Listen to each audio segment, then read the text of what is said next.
folks, Cory here. Welcome back to my channel. If you're new, hello, welcome. We have a little bit of a different filming setup today.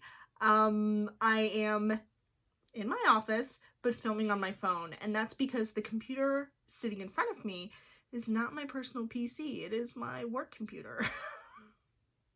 We had to move the PC out into the living room, and that is just really not a good spot for filming, especially while the kids are home with me full time. We are now well into month 4 of staying at home, working from home, at least for me and my kids. We've been home and hunkered down since my wedding anniversary on March 13th. Yeah, it's been that was my last day physically in the office at work. And then that following Monday, was day 1 of working from home. Although that whole weekend we were, pretty much hunkered down and quarantined as well. It is a strange landscape we're trying to navigate here. Not just those of us, across the globe, but in particular, those of us in the US. If you're watching from outside of the US, light a candle for us. We need it. But I wanted to pop on here because it's been a really long time and just kind of catch you guys up. What's happening, what's been going on. Sadly, I have been most active on Instagram and Twitter and not necessarily on YouTube much recently. And again, that's just because of the filming situation. I don't know if this setup's gonna work long term, but we're trying it. We're just working with what I got, okay?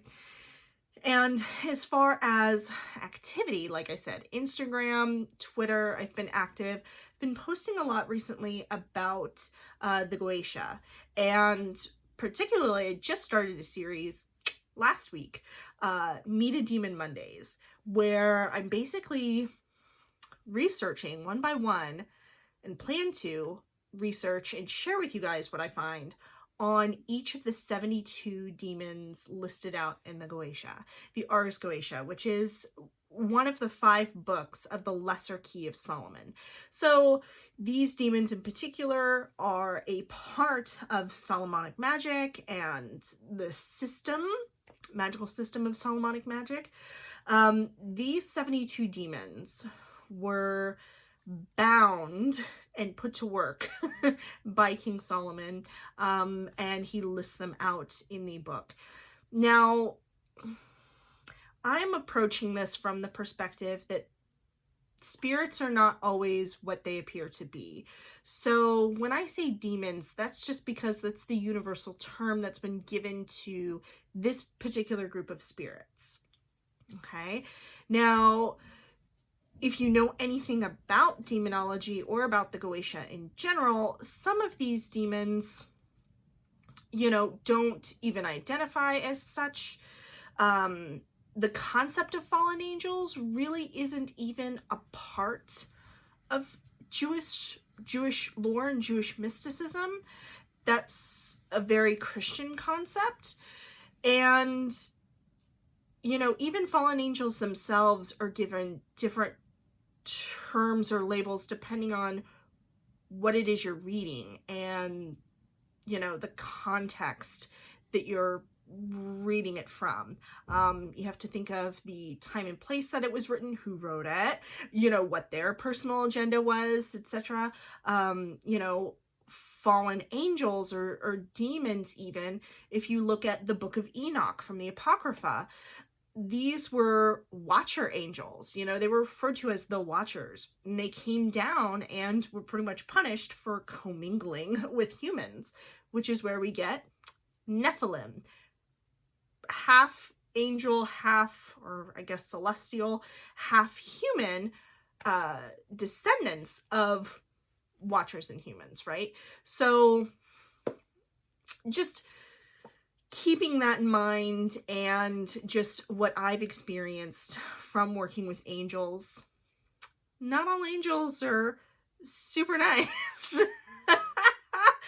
or nice 100% of the time from the nice ones.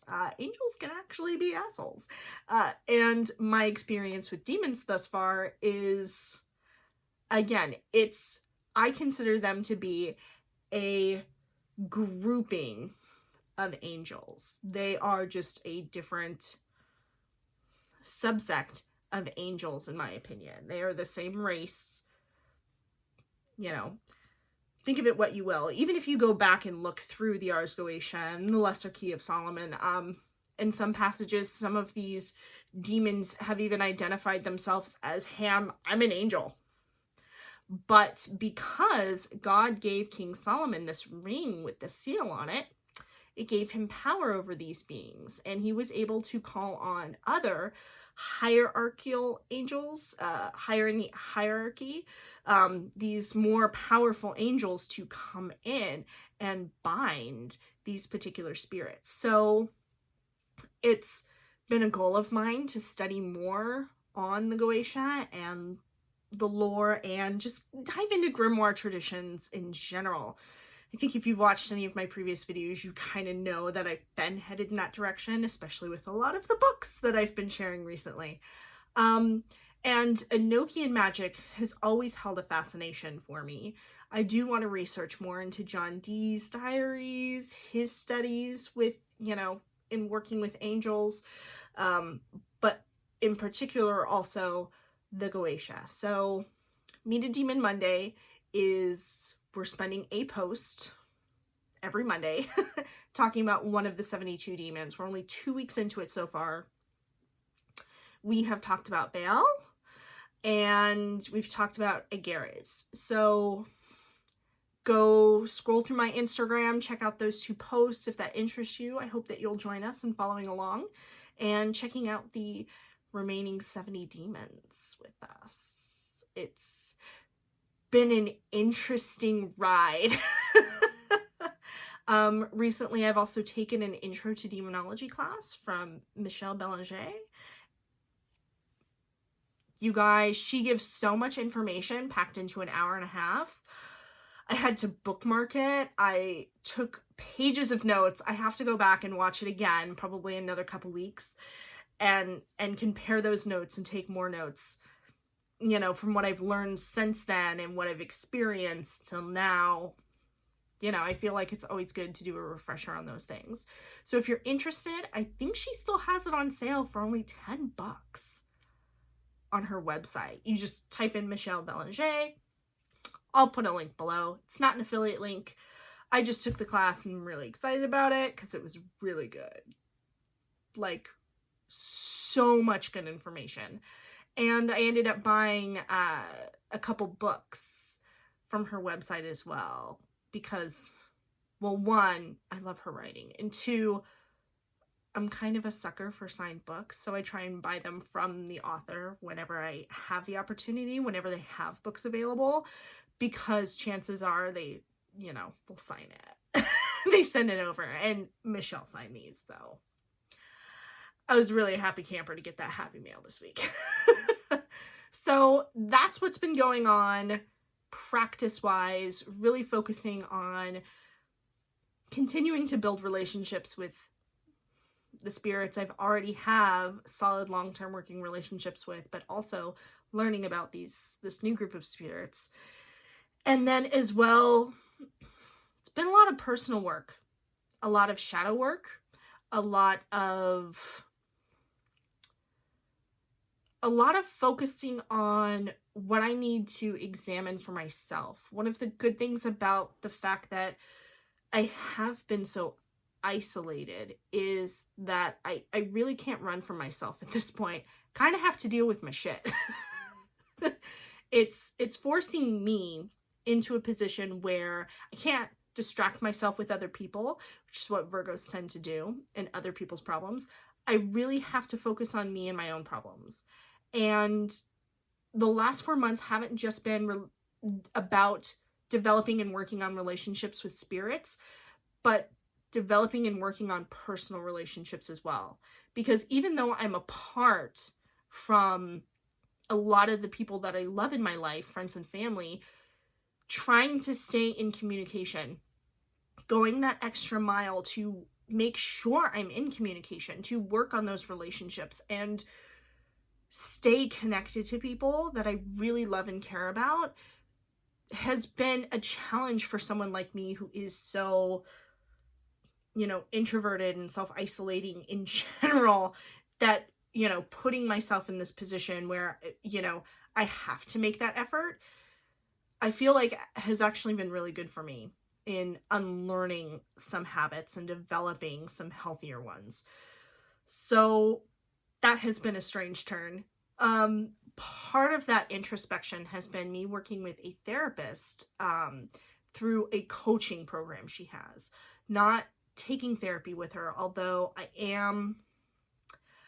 I've been looking for a new therapist as well. So segue a little bit. I had to stop seeing my therapist, whom I love and adore, in January because of a changeover in insurance. Wasn't able to see him anymore, have to start looking for a new one, but we've got a huge shortage of therapists and counselors right now, not just in the nation, but even particularly in the area that I'm located in. So it's been tough because not only do I need a therapist, my son needs one as well. We both have some, conditions to work on.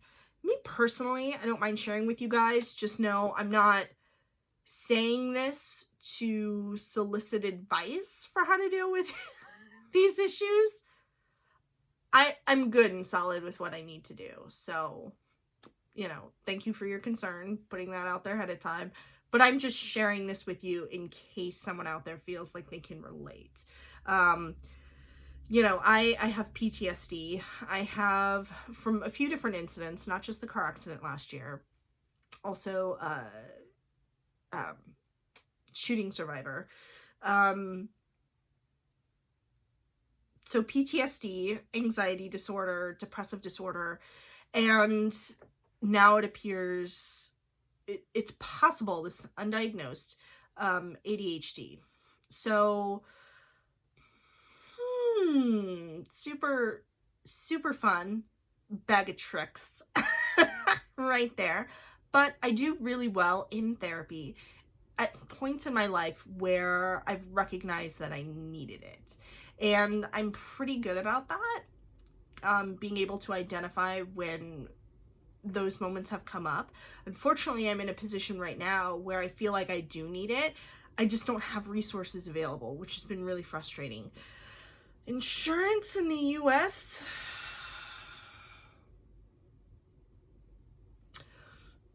I won't go down that rabbit hole because we ain't got that kind of time in this video. Maybe one day. Suffice it to say, as much good as this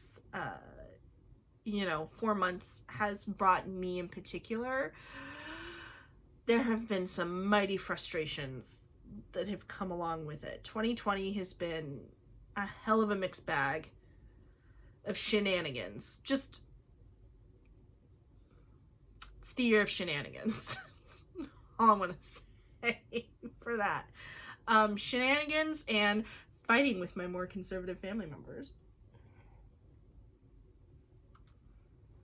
And yes, this is an RTG2 mug.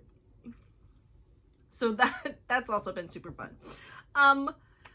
But so I am going through a coaching program with April Harder, she has opened the Racism Recovery Center in Colorado.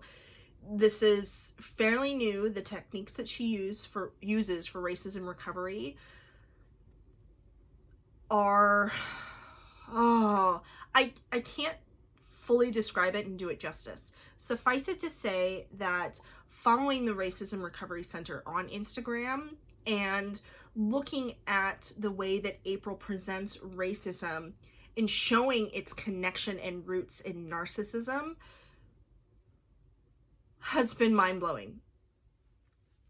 I have no other way to describe it. It has genuinely been an eye-opening experience and it's really challenged my views, long held beliefs on racism and, you know, who is capable of racist behavior and racist tendencies, so that I'm able to look at my own racism, look at my own bias and prejudices, look at ways that my behaviors have been racist, and just be able to sit there with that and examine it closely and still hold space for myself to absorb that about myself. Not sure if any of that made sense to anyone, but suffice it to say, I've done a lot of self-examination in and around racism and my role in upholding white supremacy and the white patriarchy. And a lot of that is in thanks to April Harder's posts through her Racism Recovery Center page. And she has offered recently, we're like halfway through it now, a 10-week like coaching class where, and she does live presentations through Crowdcast. I was like, Discord? No, that's a chat app. Through Crowdcast, which is a platform for folks to do live streams, presentations, video presentations, and, you know, have live feedback from the audience in a chat function. So it's, you know, similar to Zoom, only it's just through a different platform, you know, and you can hook it up to Patreon, you can hook it up to, it's got integration into a lot of other platforms as well. So this is my first experience with Crowdcast, and it's been like, it's gone really well. I'm actually really pleased with it, at least from a student perspective. Have no idea how that would go from a teacher perspective. But as, like, you know, an audience member or a student, I enjoy it. And she's presented each week, and we've been going over a chapter in The Courage to Trust. I'll try and find the book link and put that in the description box as well. Whew, that book too. Really, I really encourage you. This is a workbook. This isn't one of those books that you just read and you go, oh, that's great, and you stick back on a shelf. I really encourage you that if you're going to go out and get that book, do the work. You know, I have a Kindle version. I don't have a physical copy, so I'm not writing, you know, and answering the actual journal prompts there. I have a separate journal that I'm writing in as I read through the chapter, but it is so key to get the most out of that book, to actually challenge yourself and do the work. You will not regret it, okay? So just fair warning for those of you that are interested in picking that book up. But yes, trying to find a new counselor, going through a coaching 10-week coaching class on Fridays about basically learning to trust, examining personal bias and racism, as if I didn't have, you know, as if I haven't given myself enough to examine. Just, let's keep looking at it all. Let's air out all the dirty laundry while I'm sitting here, you know, by myself in isolation, right? But at least wanted to pop on here, kind of share with you guys what I've been going through, what's been happening, and, you know, just if I've learned anything over the last 4 months, I think the biggest takeaway for me is to keep doing the work, because it's been very easy for someone like me to just, like I said, let the days blur together, let days and days and days roll into weeks, roll into months that have gone by, where I literally get up, roll out of bed, brush my teeth, sit in front of the computer, and then work from 7:30 until 5, 6 o'clock at night, log off, eat dinner, sometimes pass out right after because I'm so exhausted, and then repeat the whole process the next day. It's easy to fall into that pattern for me right now. So if I've learned anything, it's that I can't take the little actions for granted. And for me to remember how important it is to stick to my daily meditation practice. I'm doing a challenge right now where I'm doing a more in-depth, like, aura cleansing meditation. And I'm giving myself at least 7 days. I started it yesterday on the new moon. You know, let's see if I can make it to 7 days. And then let's see if I can turn 7 days into 2 weeks. And then let's see if I can turn 2 weeks into a month, etc.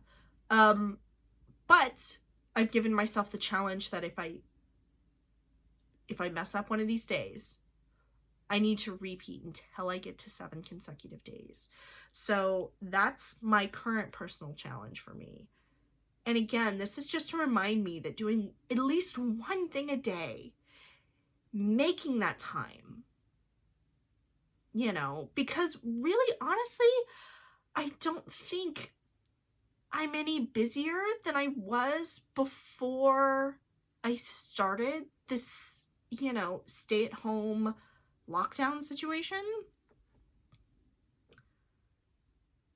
I just think that I'm more emotionally exhausted because of what I've experienced, because of what we're all experiencing, what we're all going through, what we're all collectively dealing with.